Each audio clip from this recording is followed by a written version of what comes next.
I just got done watching The Mandalorian. Well, I didn't just get done watching it. I watched it yesterday. But we now have Mandalorian Season 2 completed.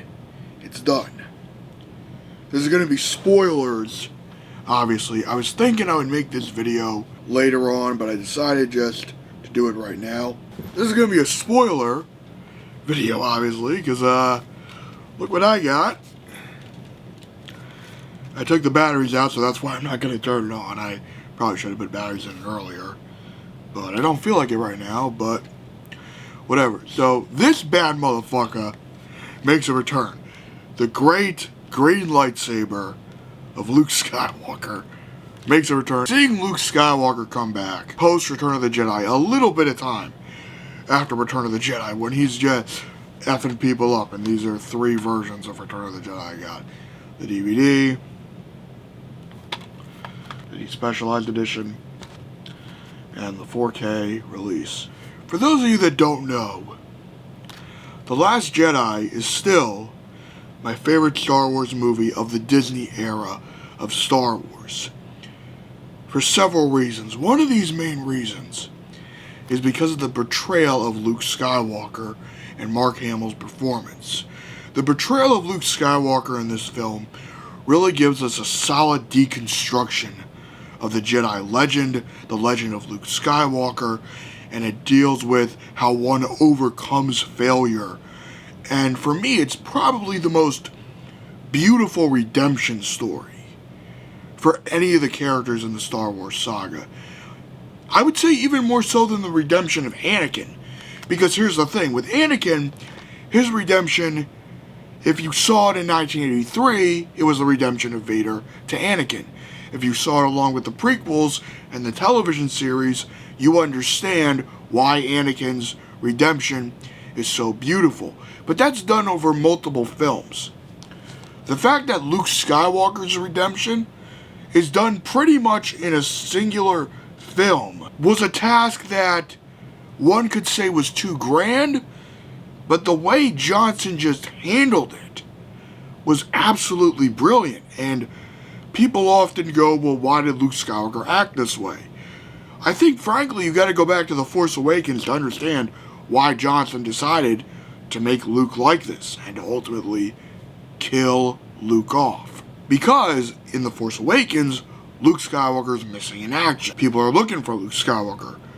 Han Solo doesn't talk about Luke Skywalker in a positive light. When Luke Skywalker is mentioned to Han Solo, Han doesn't confidently turn around and go, ah yes, my friend, my brother-in-arms, Luke Skywalker, one of the greatest men I ever knew. No, when Luke Skywalker is mentioned, Han has this face of regret and remorse and shame.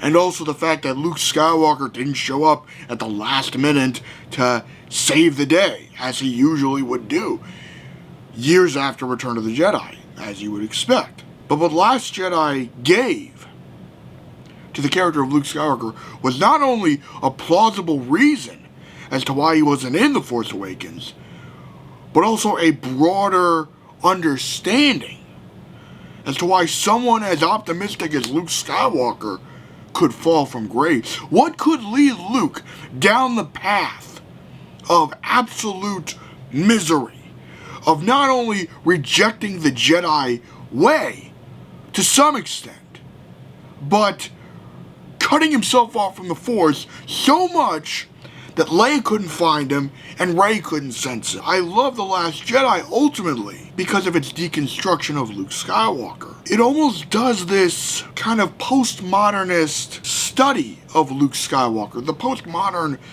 analysis of the cliched hero's journey character, which is what Luke is. Now, on to The Mandalorian, and the last episode of The Mandalorian, which fills an entirely different purpose when it comes to my love and appreciation of Luke Skywalker. I love when Star Wars really explores our characters. That's why I still enjoy the prequel trilogy. That's why I like the sequel trilogy. That's why I love Star Wars as a whole, because of its potential to give us a deep dive into our characters' minds while having a very simplistic story alongside it. these two components really form a solid yin and yang as to my overall enjoyment of Star Wars. For The Mandalorian, on the other hand, I like seeing Luke fuck shit up.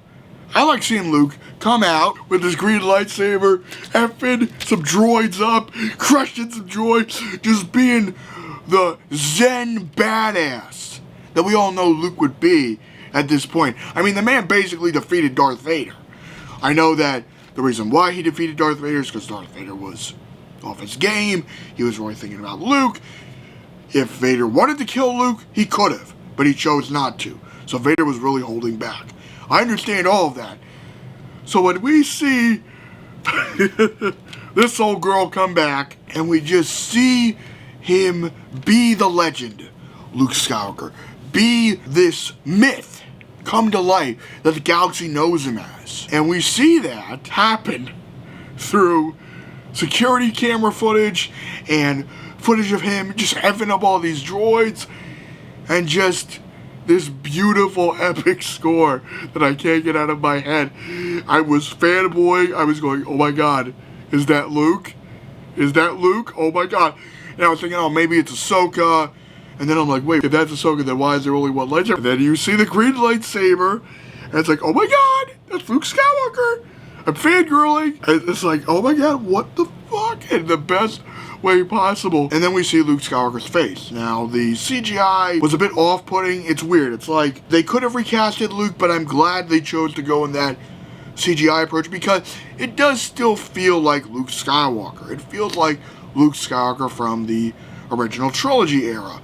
And that's nice to see, but there's also something so beautiful, like the contrast between him in The Last Jedi and him in The Mandalorian is a beautiful reminder that Luke is both the optimist, the youthful idea that the future is bright and that the future holds more positives than negatives, and that Luke says flat out, I will train this child.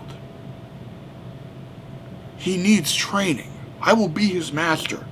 I will teach him the ways of the Jedi. You have my word. I will give my life to protect this child.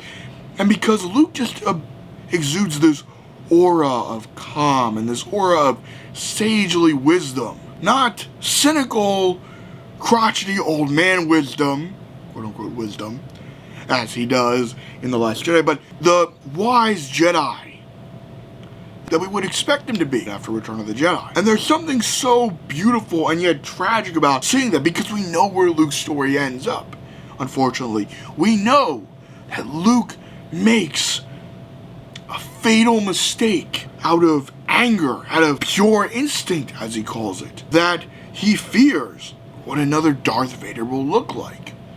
But at this stage of his life, Luke is not concerned with that. Luke isn't thinking about the possibility of the next Darth Vader. Luke isn't thinking, oh god, I gotta prevent the next Vader, I gotta prevent the next Vader, oh my god, I'm paranoid, I'm losing my mind. Luke's journey at this stage of his life is about rebuilding the Jedi Order, getting the Jedi Temple back, restoring the Jedi Order of old. That's his goal. And he sees Grogu, and he goes, come little one. And I just love the interaction between Mando and, well, Din Djarin, I think it's his name, and Luke, because Luke understands. Oh my god, I love this parallel so much in The Mandalorian. The callback to the Phantom Menace was so good, because he says to Grogu, don't look back. Star Wars gets me emotional, so, like all Star Wars does, okay? Even something like Rise of Skywalker could make me cry, okay? And I got problems with that movie, but that'll make me cry. Attack of the Clones will make me cry. I'm a crier. So, when I think about certain scenes in film that get me emotional, I gotta be like, hold your tears back, chill. And there's just something so beautiful of Luke looking at Grogu and seeing the potential of the Jedi Order, seeing the optimism that Grogu represents for Luke. He looks at Grogu and he not only sees Yoda, but he sees his father. He sees a youngling that needs guidance.